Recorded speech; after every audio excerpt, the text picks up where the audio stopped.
পিলখানা ভিডিওটা ছিল এরা সিডি করার জন্য এক স্টুডিওতে দিছে, স্টুডিওর আর লিক করে দিছে।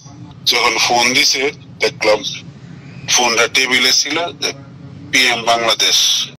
আসসালামু আলাইকুম।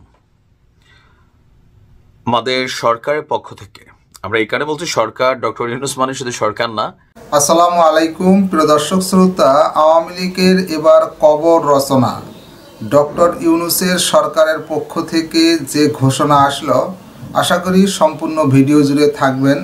ভিডিওতে গুরুত্বপূর্ণ কিছু তথ্য জানতে পারবেন। আওয়ামী লীগের নিষিদ্ধকরণ সহ আগামী নির্বাচনে আওয়ামী লীগের অংশগ্রহণ সকল বিষয় নিয়েই গুরুত্বপূর্ণ তথ্য আছে। আশা করি সম্পূর্ণ ভিডিও জুড়েই থাকবেন। চলুন ভিডিওতে বিস্তারিত দেখে আসি। পিলখানা ভিডিওটা ছিল এরা সিডি করার জন্য এক স্টুডিওতে দিছে, স্টুডিওর আর লিক করে দিছে। যখন ফোন দিছে দেখলাম ফোনটা টেবিলে ছিল, পিএম বাংলাদেশ ওইটা গেছে আর কি, মানে ডাইরেক্ট শেখ হাসিনাই কল দিত। মানে যত ইম্পর্টেন্ট মার্ডার আছে এই শেখ হাসিনাই করে। এজন্য তো শেখ হাসিনা পরের দিন কইছে যে কেউ বেডরুমের সিকিউরিটি আমি দিতে পারবো না। আরে প্রাইম মিনিস্টার কতটা কথা বলে, বেশি কথা বললে বাঁচালের একটা হঠাৎ মিস্টেক হয়ে যাবে কথা বলতে বলতে। আমার ভিতরে যে কত কষ্ট এটা পৃথিবীর কেউ জানবে না। তাদের ক্যাপাসিটি যদি না কুলায় সেক্ষেত্রে হয়তো আমরা বিদেশের সাহায্য নিতে পারি। 48 ঘন্টার মধ্যে যাতে করে এই হত্যাকারীদের যাতে ধরা যায়। কেএলসিসির পাশে ইসমাইল স্টেট কার্ড, ওইখানে সব লোক বার করে দিয়া শুধু আমরা 4 জনই ছিলাম আর কি, 5 জন, 6 জন। ওর গার্লফ্রেন্ড আছে একটা নুরনবী শাওনের। আচ্ছা, তো ভোলার যে নুরনবী শাওন যে ওই সাগরণী হত্যা করছে, মানে আলোচনাটা কি হয়েছিল যখন আপনারা ছিলেন? মানে আলোচনাটা কিভাবে শুরু হয়েছিল? আলোচনা মানে ওই বলছিল প্রথম, মানে আমরা গেছি পরে শাহিন ভাইরা জিজ্ঞেস করলো যে ওরা কি বিশ্বস্ত লোক নাকি। ওই পরে তো একজন তো বাঙালি আর একজন তো মালাই। পরে ওই বড় একটা কাজ হইব বলছিল আর কি। মার্ডার করার 4 দিন না ছিল, মানে উনি সরাসরি আমরা লগে কথাবার্তা বলে নাই, আলাপ করছে। আমি সাইড টেবিলে, আমি ফার্স্টের টেবিলে আসছিলাম, এক টেবিলেও না, ওর গার্লফ্রেন্ড ছিল আরেক টেবিলে বসে ড্রিঙ্ক করছে। আর শাহিন ভাই আলাদা ছিল। আর ওই যখন ফোন দিছে দেখলাম ফোনটা টেবিলে ছিল, পিএম বাংলাদেশ। পরে ওইটা গেছে আর কি। মানে ঠিক কি কারণে হত্যা করছিল এরকম কোন কথা বলছিল?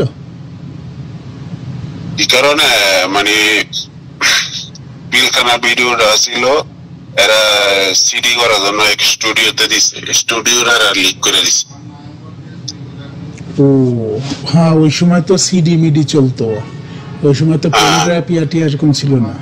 মানে পিলখানার হত্যাকাণ্ডের ভিডিওটা মানে কার কাছে ছিল? সাগরণীর কাছে ছিল। তো ওরা সিডি করার জন্য দিছিল আর এক জায়গায়। পুরানটা অনেক জায়গায় গেছিল। পরে ওইখানে এই লোকের স্টুডিওর মালিক আবার নুরনবী শাওনের সাথে সম্পর্ক, পরে ফোন করে বলে দিছি।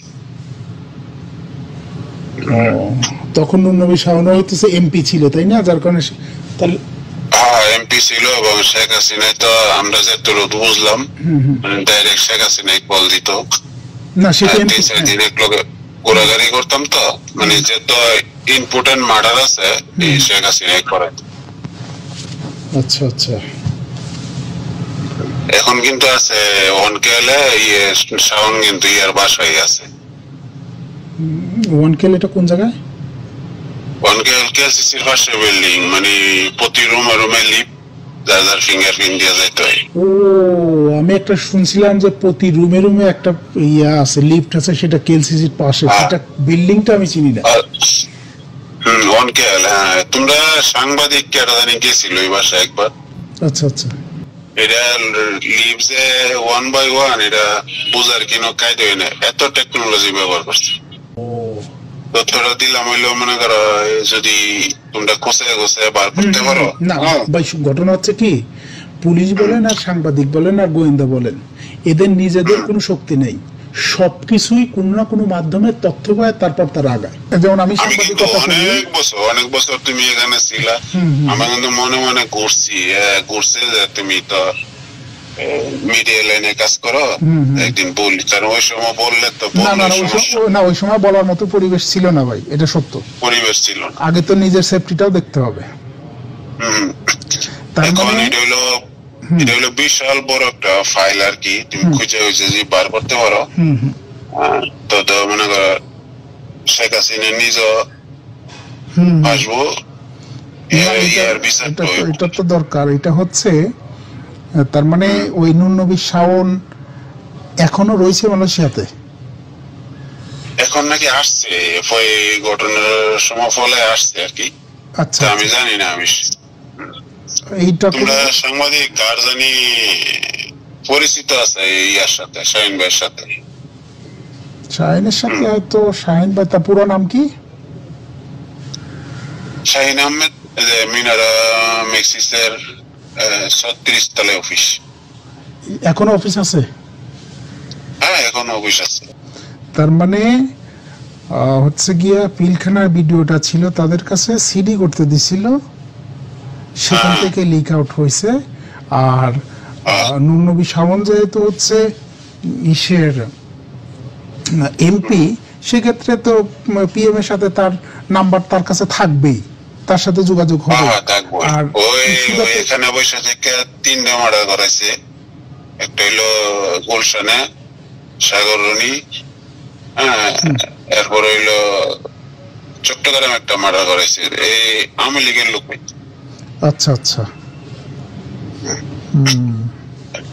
আর কিভাবে যে টাকা আইতো মনে করো, আমরা এইসব লোক চিনি না, বলছে সিঙ্গাপুরতে 2জনে টাকা দিয়ে গেছে, একজনে $500,000 আর একজনে 3 লাখ। এইসব লোক চিনি না, বড় বড় গাড়ি নিয়েছে, কয়ে যাবে সিঙ্গাপুরতে, উপরে অর্ডার সিঙ্গাপুরতে টাকা দিয়ে গেছে। মানে অনেক টাকা ব্যয় করছে তো, বুঝছো? পুলিশের কর্মকর্তারা হেল্প করছে, তারপরে শাওনের বাহিনী আছেন, এরা হেল্প করছে। মানে এরিয়া করছে তো তোমার জিনিসটা ওর ফ্লাডে ড্রোন দিয়ে আগে ভেরিফাই করছে, ভেরিফাই করে এরপরে লো করছে। নুন নবী শাওনের যে কমান্ডার ছিল, এরা পিস্তল সিস্টেম রশি জানালা লাগায় পায়ে উঠছে, ওইটা জানালা দিয়ে ঢুকছে। এজন্য তো শেখ হাসিনা পরের দিন কইছে যে কি ওর বেডরুমের সিকিউরিটি আমি দিতে পারবো না।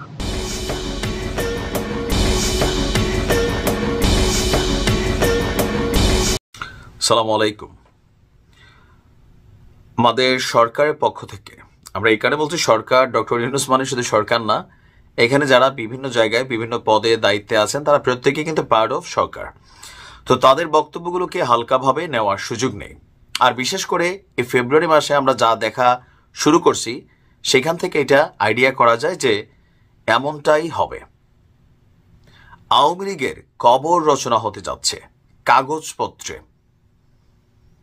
মানে আইনের মাধ্যমে আওয়ামী লীগকে মোটামুটি কবর দেওয়ার যেই কাজ অথবা যে প্রসেসিং, সেটা অনেকটাই চলছে বা শুরু হয়ে গেছে। তো এই কবরে আসলে কতটুকু মানে কি বলা হয় যে আপনার অন্যান্য যে রাজনৈতিক দলগুলো তারা সমর্থন করবে, এটা সময় বলে দিবে। কারণ এর আগে গত 6 মাসে আমরা বিভিন্ন সময় রাজনৈতিক দলগুলোর মধ্যে দেখেছি যে তারা এই কাজটাকে সমর্থনের দিকে যাচ্ছিল না। বাট 5ই ফেব্রুয়ারির পর প্রেক্ষাপট কিন্তু অনেকটা বদলে গেছে, সবাই ভিন্ন সুরে কথা বলছেন। আচ্ছা, ঘটনা কি? ইতিমধ্যেই 5ই আগস্টের পর ছাত্রলীগের রাজনীতি নিষিদ্ধ হয়েছে, আইনিভাবে এটাকে বন্ধ করে দেওয়া হয়েছে। আর এখন আছে আওয়ামী লীগের রাজনীতি। আর এই বক্তব্য কে দিচ্ছেন? খোদ সরকার দিচ্ছেন। মানে আওয়ামী লীগ এবং ছাত্রলীগ নামে বাংলাদেশে আর কেউ রাজনীতি করতে পারবে না। এটা শহীদদের প্রতি অঙ্গীকার। আপনি শব্দের গভীরতাটা বোঝার চেষ্টা করেন।